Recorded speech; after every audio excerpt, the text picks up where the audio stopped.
experience of love.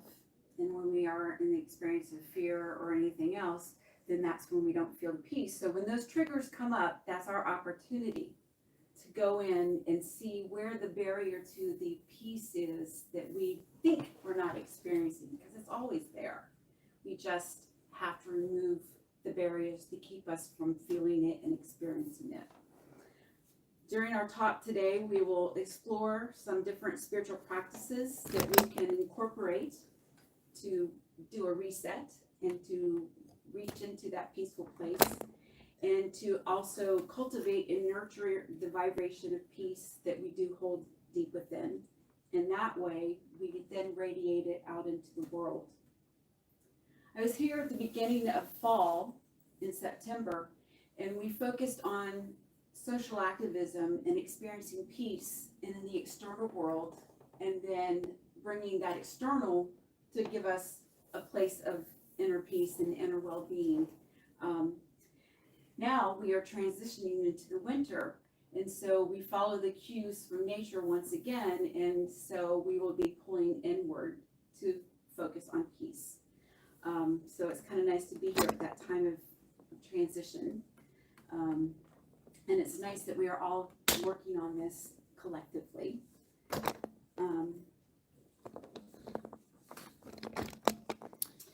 Last week, Reverend Cheryl mentioned sitting and connecting to the darkness within is not necessarily a bad thing. Mm-hmm. And so we'll go a little bit about that and more into that a little bit more in depth today.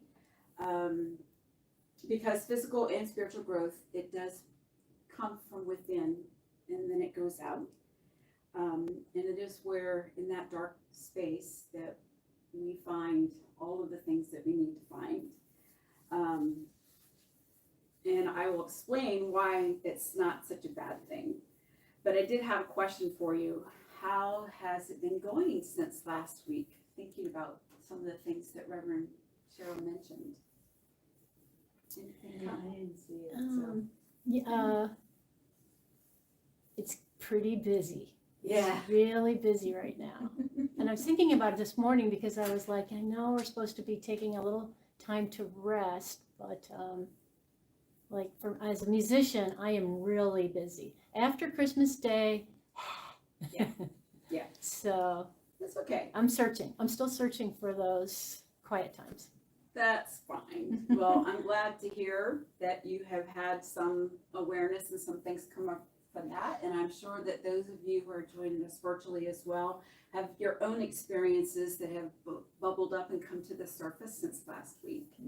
Oh, yeah. Before we go into the topics, though, I did want to come back to the definition of peace by Charles Fillmore from Revealing Word.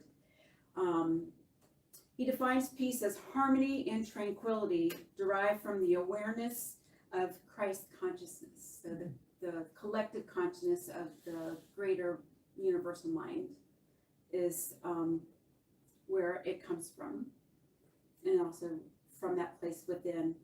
Charles Fillmore also defines a peacemaker as one who can say peace to the turbulent waves of thought and reduce all thoughts of strife, anger, and retaliation to peace and harmony. And just remind you that harmony, for some people may think it's compromising and giving up something to create that peace, but harmony really is about cooperation. So it's not giving up something, it is working and blending together, because when you're in harmony in music, you might be spotlighted, but the harmony and the melody and the other pieces, they complement each other and they work together in community. So that's how I like to think about harmony, is that way with music. Is there a slide for that one? No, I don't have a slide for that. Okay, cool. Let me make sure I got there. I didn't want to go too heavy on the slides because that's a distraction. So I was trying to step True with that. less is more simple. Mm-hmm.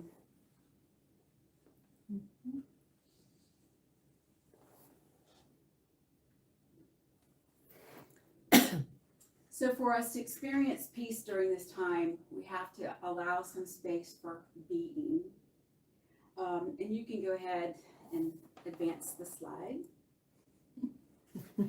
And Chris, you pretty much defined this slide quite well in your experience that you had, that as a musician this time it's very, very busy. We have one season that's winding down, we have another one that's getting started. We have external things happening to us that we have no control over. And those things that we can't control are sometimes the barriers that we have to maintaining that peaceful place within and not accessing it and not feeling loving, perhaps. Sometimes we bring it on ourselves because we get so excited with all of the things of the season, and what happens is we kind of lose unconsciousness as we go into that.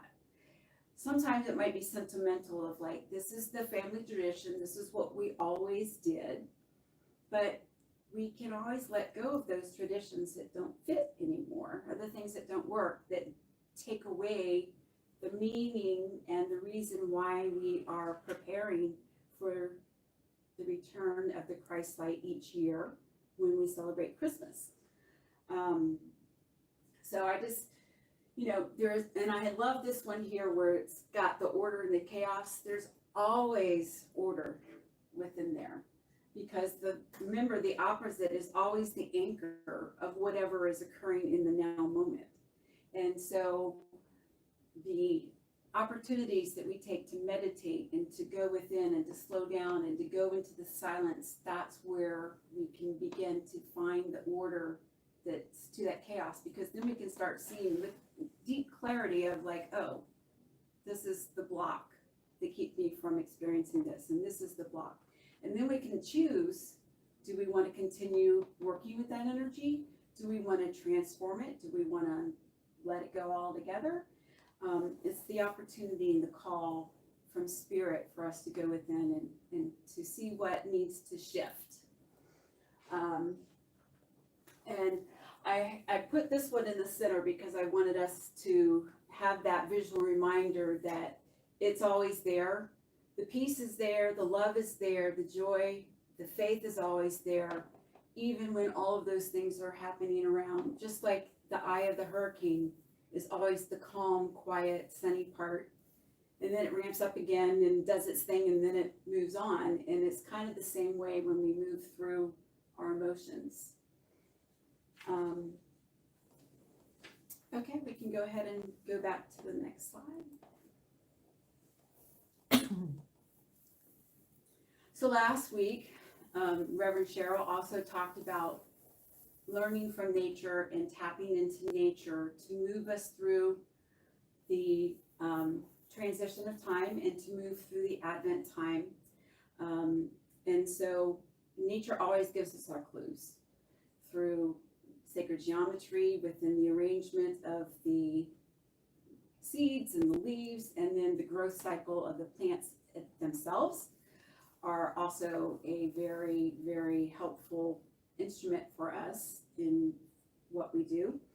And then even in the presence of the different elements, they have their seasons and their cycles where they're highlighted and spotlighted, and then they kind of give way and another one comes forward. And then we have the silent presence of the mountains that are there, reflecting the strength and the beauty of who we are. And they are so peaceful and calm. It is we who bring the craziness to them. And then we often go there to reground and reconnect to the source, Mother Earth. Connection to Creator comes through connecting to nature. And so this is a time, again, where we're going inward to prepare.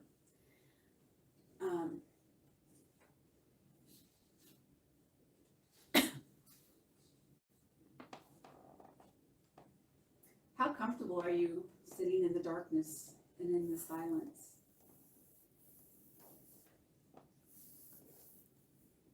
Yeah, it's one of those questions that is one of those things that you can ponder and give you some insight later. I think culturally, we are so wired to be busy all the time that it can be very, very uncomfortable to be in the darkness and in the silence and looking at the shadows and the things that we don't always like to look at when we go into that quiet space.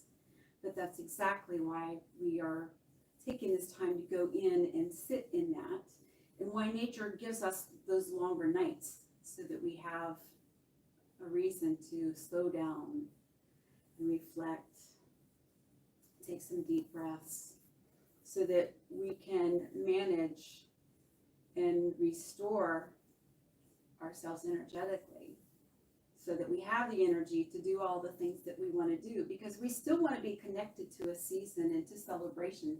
It doesn't have to be either or, like all or nothing. We can choose how we create that peace within that. Did you put the sweat lodge in here, or? It's just, I can get it up. You want to see Okay. I'm having that? Tell us about that a little bit. Chris put in a bonus slide that I added in this morning. I went to a sweat lodge last night, and that was part of my Advent preparations, and it's a good way to kind of describe and show you what it's like to kind of go into the silence and to really, really use nature to help you. I'm so sorry, Chris, about that. There it is. Bonus slide there. Isn't that amazing? Look at that. But it's a great metaphor for going into the womb, or going into a dark room, or like even a bulbed plant going back into the bulb to gain its energy and to gain its strength. So when the plant dies down and it's underneath there, it's not dead, even though it's just gone dormant from what we can see on the surface. But underneath, it's restoring and rejuvenating its energy, and it's tapping into that universal stardust to get it needs, whatever it needs to do, so that it can prepare to bloom in the spring.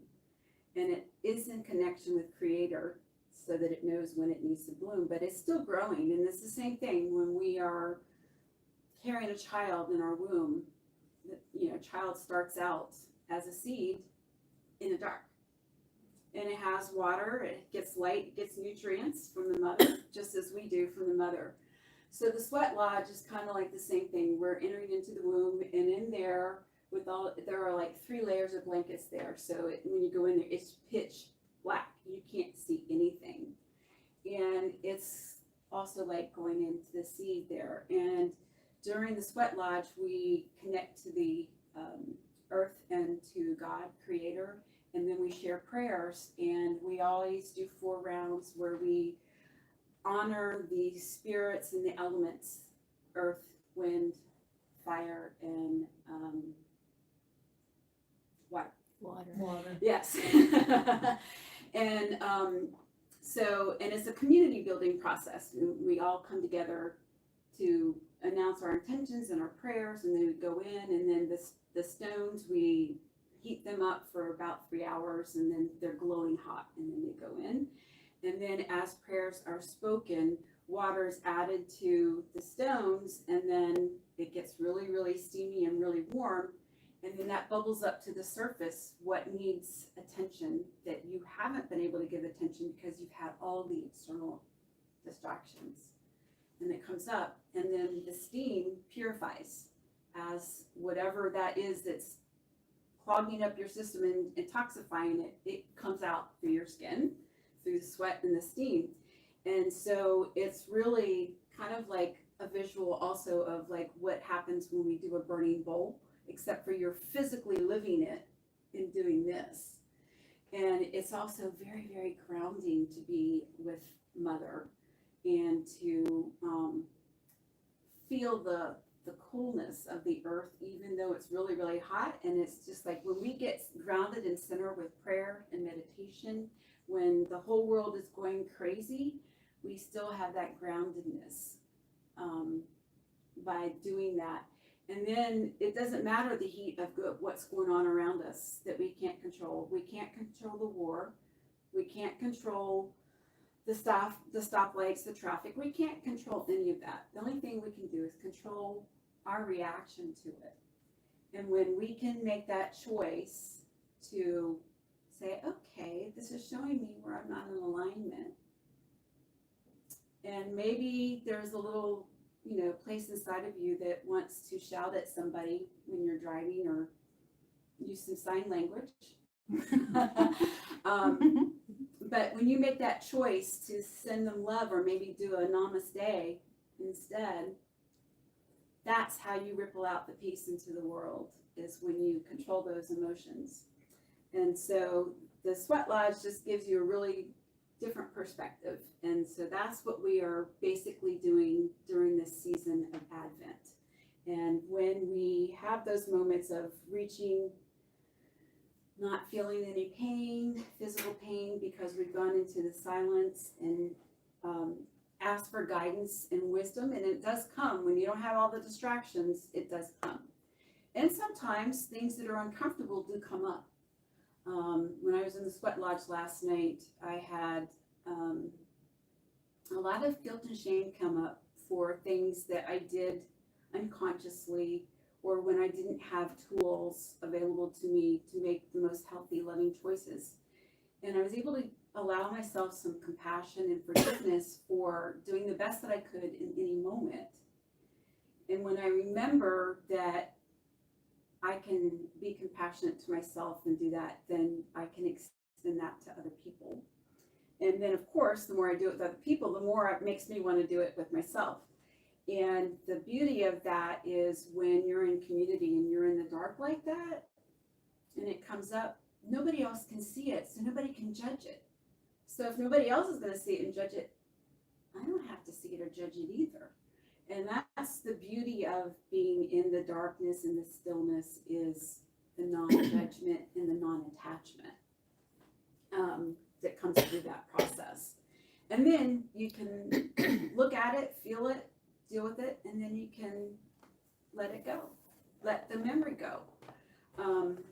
When I meditate, sometimes when I'm working on this, I will open up a little portal, a little magical portal with a violet flame, and I will take the little cassette tape that runs in my mind, and I hit the eject button, and I pull it out, and I put it in that little portal and just let it go. You're dating yourself there. I know. And sometimes when you take the cassette tape out, the tape would be really, really long. So if that happens in my mind when I do that, I take magical scissors and I cut the tape and throw the tape in there and then the cassette away. And that way the tape can't loop, which means I have already moved that cycle. And it still might come up again, but at least those thoughts won't still be churning around, being that distraction. I've just removed one of the barriers and the blocks. So it's just one thing to do.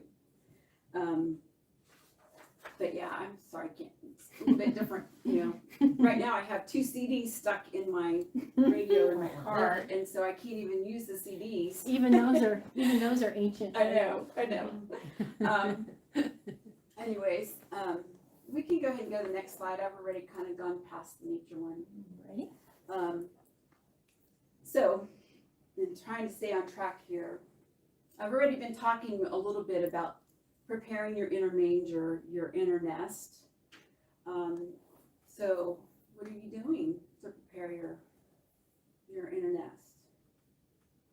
Is it physical? Are you moving things around as you decorate for the holidays and getting rid of the old ones that are broken, that don't work? Or are you just releasing things as you're downsizing? Are you clearing space so that you have space to receive? Because if you have a big cluttered house, it's hard to receive and have a proper Yes. place for everything to go, physically and also internally. So how are you creating your manger and your place and sacred space within that's going to be renewed and rebirthed at Christmas time?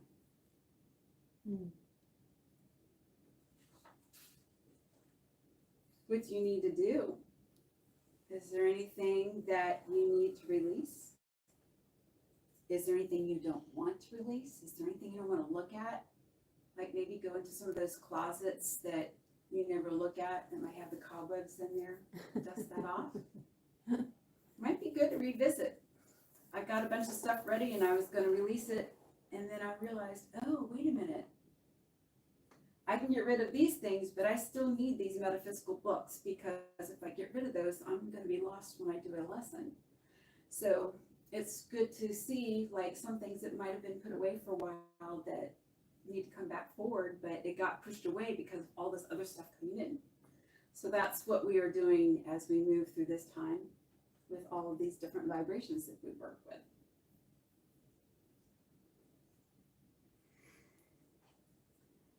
What is it that you can do to help yourself have more loving thoughts? I know we have lots of affirmations. We have the daily word, we have the Advent booklet, we have the affirmations here, we have silent unity. I have a link for a meditative Advent calendar on one of my slides in here that you guys can take note of. But there are many things you can do to get to that place. You can even listen to music. And I know that for the season with the kids, and I still like listening, and I'm going to be dating myself here too. Hanson Snowed In is one of my favorite Christmas albums. I was 12. Thanks to my daughter. And I like it because it has Christmas songs that don't have the baggage that the ones that were played when I was growing up. And Christmas time was not always a fun time in my house. And so I just listened to different music. And then there are some songs I don't listen to anymore. And then there are moments where it's like, Hanson helps me with the housework and the decorating. And then there are moments where it's like, okay, now I need to put on Mannheim's Steamroller or Daniel Capel or something from the Pops or something that's instrumental, where I remove the distraction of the words so I can tap into the vibration and the energy of the music itself, because there's a lot of thought that goes into the music that is created. The different hertzes of the vibration, and then the words, and then just the tunes themselves that are generated from Creator. They are healing, and they're here to help you. And so when I find myself getting really distracted and going really crazy, I will turn off all the lights, or I will get up at dawn. And the Advent booklet focuses on the long nights and at nighttime, but sometimes I'm just too tired. So I'd rather get up just before the sun rises and in the silence, have a little bit of time to meditate, and then put on one of those soft instrumentals. And my favorite is Silent Night. And I do like Gregorian chant too of O Come Emmanuel at this time of the year. And those usually help me set my tone for the day when I do those. And then the sun rises, and then I'm ready to go forth from a place of love. And then I have to set my intention many, many times of, okay, I'm going to be peaceful today, and I'm going to choose to do a healthy, loving thing today. I have to do that probably 100 times a day sometimes, this time of the year. But I really love to allow the music to help with that process of my inner preparation for the light to emerge at Christmas time. Christmas time and solstice, we're actually at a time, even though the nights are long, the sun is actually getting brighter again, and the days actually start getting longer, which is the whole purpose of this time of celebration of light, is the return of the light.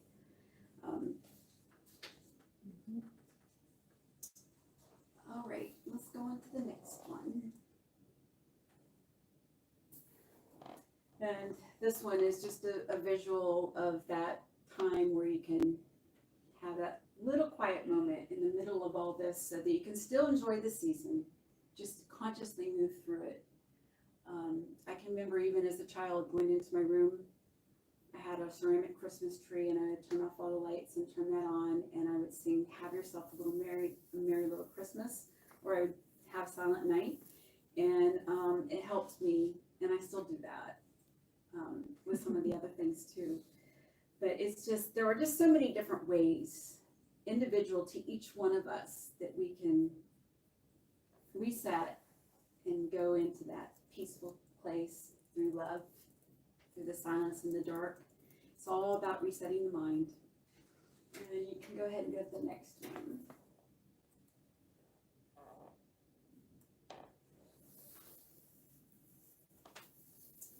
Creating a conscious Advent season by maintaining inner peace. I leave you with this intention. I set my intention to return to my heart space as many times as needed to experience the peace that surpasses all human understanding. And I wanted to give you the visual of the inner light. It's inside you always. We just have to keep uncovering whatever it is that comes to cover it up. So I wish you a very happy, blessed, peaceful Advent season. And you can go on to the next slide. And these are just some of the resources that I mentioned to you. The Daily Word. You can get them digital or online. The second one there, if you go to that email there, if you don't have the Advent booklet, you can get a downloadable version, so you can have it instantly. And then this last one that I have right here, that link is the 25-day meditation calendar. There is Like an an Advent calendar, calendar. and there's a different type of meditation that you do each Very day. cool. Very Very cool. cool. That's the well and good one. Mhm. Holiday stress. That's a good. Yeah. That looks good. And then if you are familiar with Insight Timer, that app has some seasonal meditations on there. If you're more comfortable of someone else guiding you through the visualization so you can get to that place they have some good ones. They also have some great ones to help you sleep and for releasing stress. So I love Insight Timer. And then Heart Math also has some meditations and some things that you can do without having the device. And then of course, if you have the device, then you can actually measure and do some things to go along with that. So those are some tools Very nice. to leave you with. And that's it for my talk. Thank you for the opportunity to share with you. And now we are going to go into meditation.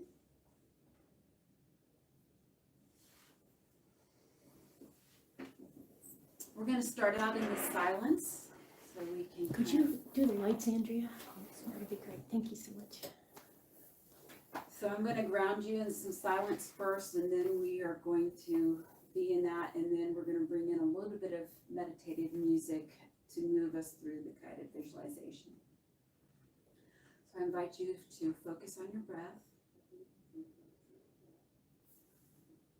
and notice the darkness behind your eyelids, how soft and comfortable they are, and you might not feel them.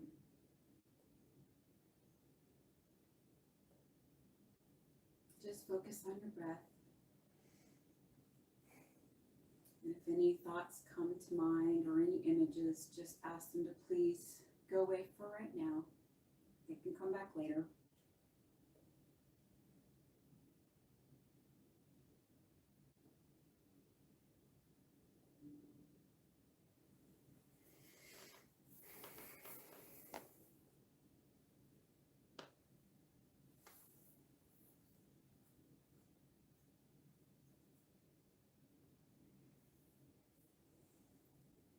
During this time of silence, we can intend to see something that is a barrier or block to our inner peace.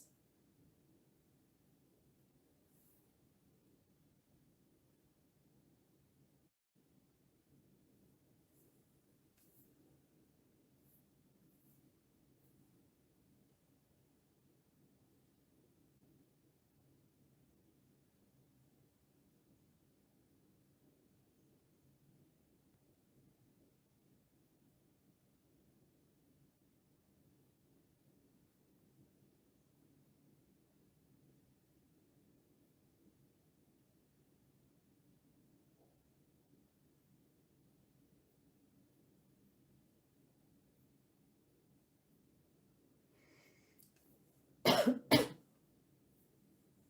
if something comes up, you can have dialogue with it. Ask what it is that you need to know. What is the lesson from this? What is the nugget and the gold?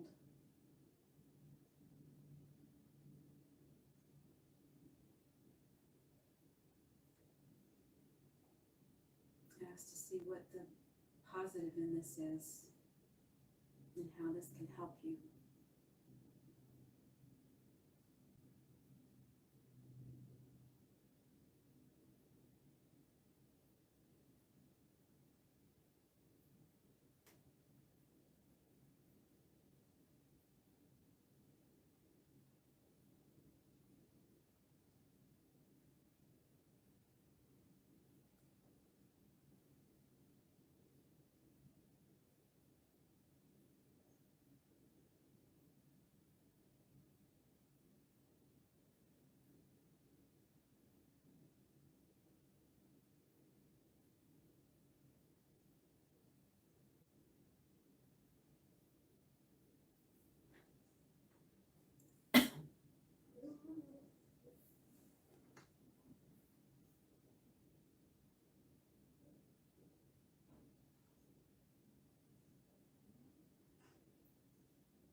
I'm getting ready to have a little bit of music to serve as like the steam on those stones to help move your prayers along.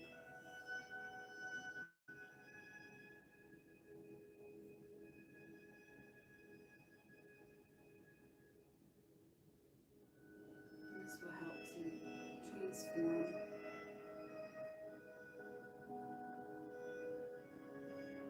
what needs transforming. Sends it out to the Creator.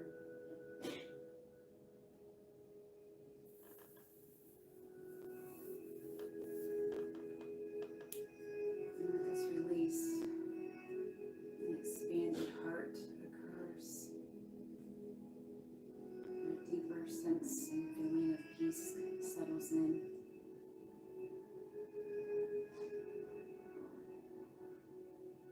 Everything inside your body begins to relax.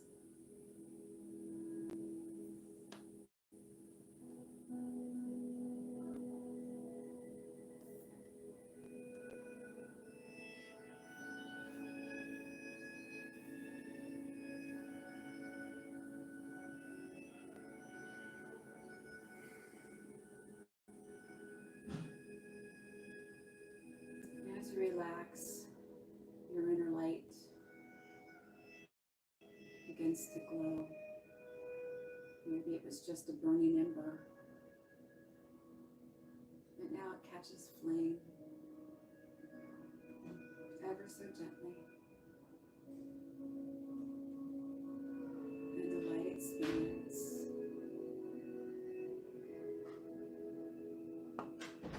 And this light ignites every cell in your body.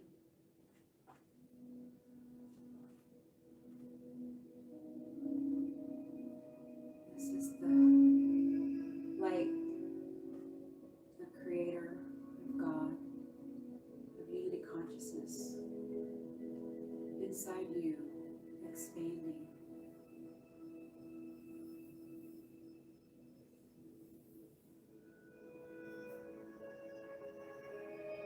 This light touches all the places it normally doesn't go.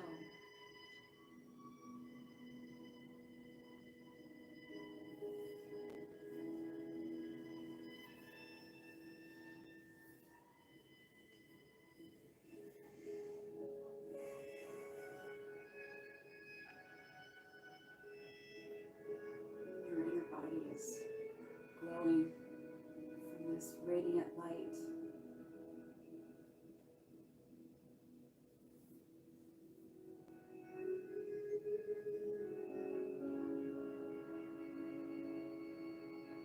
Now we're going to direct some of this light out of our feet and our sit bones. We're going to send it down into the earth. Allow it to travel through the network of tree roots.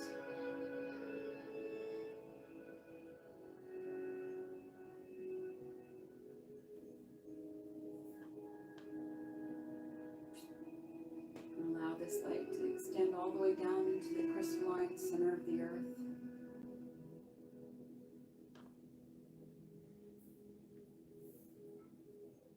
And as it reaches this place, it grows stronger is a circuitry of light moving from the earth into your body, from your body into the earth.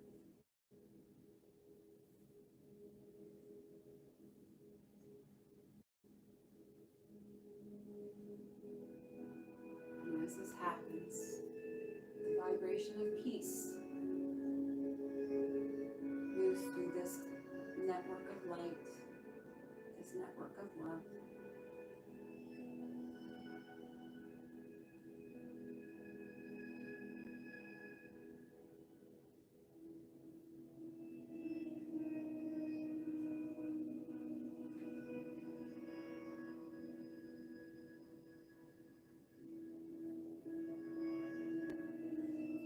And on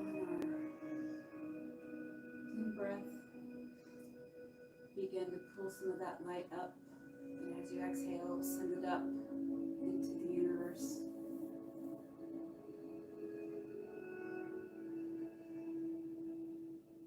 Send it out as far as the universe goes.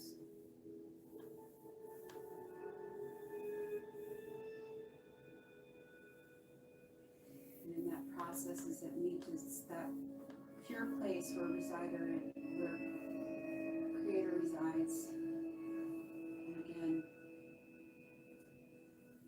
your light and your peace and your love joins with Creator's, and then expands.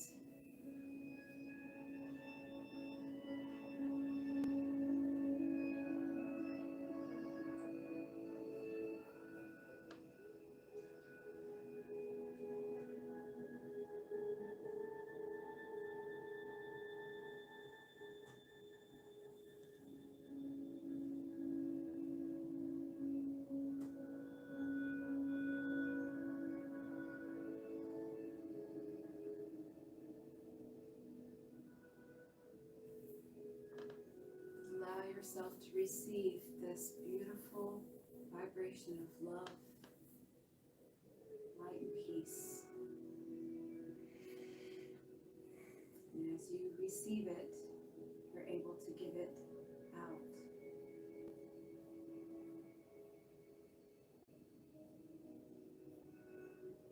The flow is harmonious and balanced.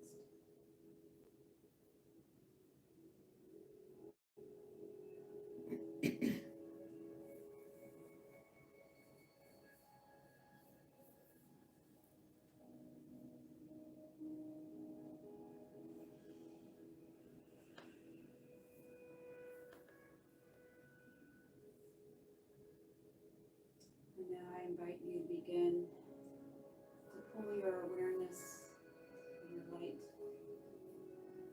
back into your body, bringing it in from the universe back into your body.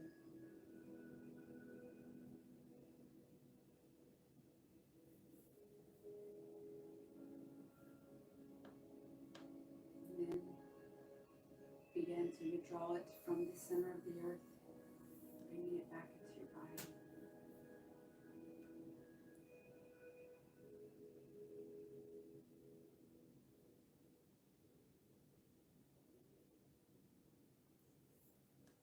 I'm going to take 3 breaths, and on each exhale, I want you to come back into this space.